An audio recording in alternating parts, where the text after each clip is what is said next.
大家好，30年前就担任过中华人民共和国卫生部副部长的殷大奎，曾经披露过，中国每年投入的医疗费用中，80%都是花在了党政的官僚身上。20年前，全国卫生总费用约为7000亿元，占 GDP 的5.6%，其中政府卫生支出占卫生总费用的17%，而其中80%都用在了850万的政府官员身上。其他的14亿人只分到了20%。时至今日，在卫生总费用基本上持平的情况下，政府卫生支出已经占到了卫生总费用的27%了，升了10个百分点。而政府和民间的8·2法则还是没有变。这说明了什么情况呢？这至少说明了2点。其一，穷苦人家出身的殷大奎非常了解政府的运作方式，也非常关心底层大众的生活。他一辈子做过基层医生，做过医科大学校长，以及卫生厅长和卫生部副部长。退休之后，他比以前更加关心基层群众和边缘群众的健康状况。其二，人比人气死人，没有当官的命，就别指望当官的福。这似乎是不少人削尖脑袋也要当官的内在驱动力。人生逶迤如芥秋，这就像是一个精彩的问题，也就是假如兔子们都在拼命的奔跑，作为乌龟，它前进的动力到底在哪儿呢？对于社会资源的分配不公、贫富差距的日趋加大，以及龟兔之间的先天差距，您又觉得我们这些普普通通的平头百姓应该如何解决心理上的落差，或者这难解的心结呢？首先，克莱德·里丹尼斯就说过这样一句相当有趣也相当警醒的话。他说，比较是针对自己的暴力行为。意思就是我们活着，如果一心只想得到别人的地位、成功和财富，也就是别人所有的东西，那么我们就忽略了对自身价值的肯定，窒息了自己的能力、才华和空间。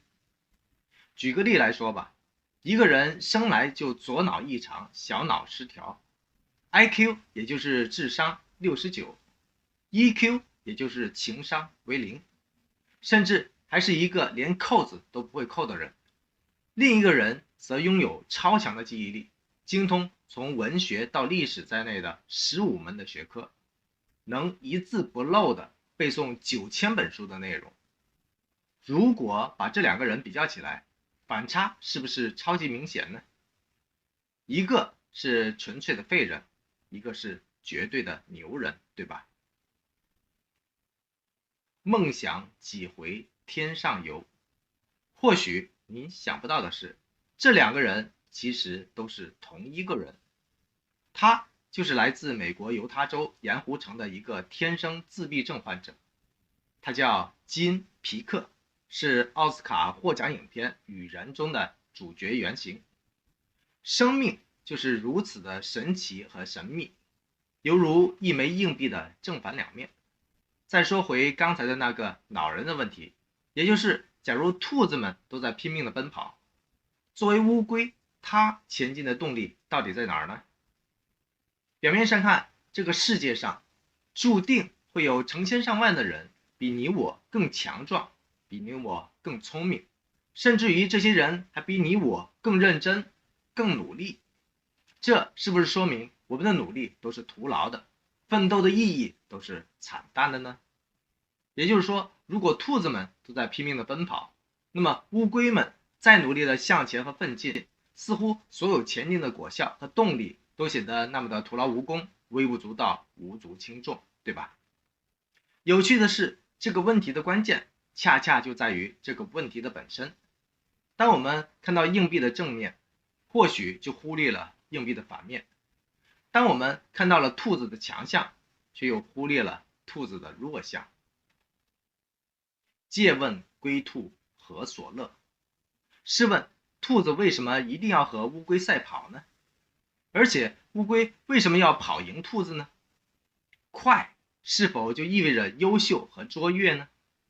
快是否就代表着成功跟幸福呢？要知道，一个人在20岁就早早病故的话，他也注定比90岁才病逝的同龄人快了整整70年。乌龟作为陆上的爬行动物，它们前进的速度虽然超慢，却是陆地上寿命最长的动物之一。缓慢的爬行和长期的蛰伏，让它们能够在漫长的岁月当中从从容容慢慢变老。而奔跑速度比乌龟快上40多倍的兔子，寿命只有乌龟的1/10不到。请问到底谁会笑到最后呢？这个世界上许多概念都是相对的，正如硬币的两面，快有快的好处，慢有慢的好处，牛人有牛人的好处，与人有与人的好处。每个人都没有必要拿自己的短板去对比别人的强项，就是这么个简单的道理了。马歇尔·卢森堡博士在他的《非暴力沟通》一书中说过，与别人比较是悲惨生活的开始。很多人在与他人的比较中失去了自信和生活的勇气，甚至生出了羡慕嫉妒恨。新东方的俞敏洪在这句话的基础上添加了个人的心得体会。他说，一个人想要变得与众不同，更重要的是不要与别人比较。总有人比你好，也总有人比你差，这种比较没有意义，改变不了现状，只会让沉溺在比较之中的人变得心胸狭隘。你应该和自己比较，比较一下自己今天是不是比昨天有进步，明天是不是比今天更有进步。终结寿命得千秋。更加鲜活有趣的例子是，日本的游泳名将北考康介率领日本泳军在2004年的雅典奥运会上大放异彩，彻底打垮了波波夫所领军的老牌强队俄罗斯，也实力挑战了巨无霸的美国队，重塑了世界泳坛的大格局。在当年的比赛中，日本斩获了3金1银4铜的优异成绩。事后有记者对获得双料冠军的北岛康介进行了深入的采访，问道，你的对手要么是美国人，要么是俄罗斯人，他们都曾破过世界纪录，你知道吗？他回答说，我不知道。记者接着问道，你知不知道你在决赛的时候跟对手咬得非常的紧，甚至还一度被人超越过？北岛康介又摇了摇头说，我不知道。他说，我只管游我自己的，不管是谁在和我比赛，我只是一心一意的奋力的往前游。这位打破纪录勇夺冠军的日本选手之所以强势崛起，就在于他根本不跟别人比，他只是按自己的节奏去游，去努力。这就是成功的技巧，也是生活的智慧。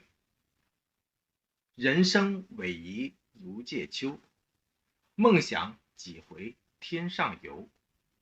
借问归途何所乐，终结寿命得千秋。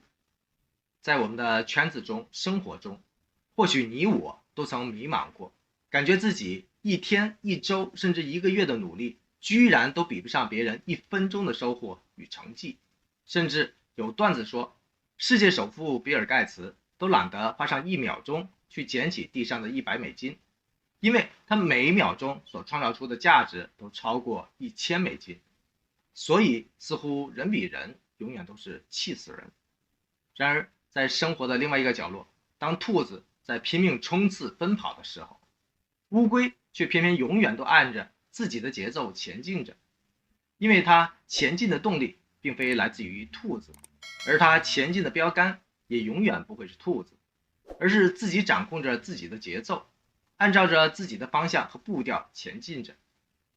无论始终落后于兔子，还是意外超越了兔子，乌龟的长项和短板都不会因为某日突发的雄心壮志而发生质变，只会随着时间慢慢的量变。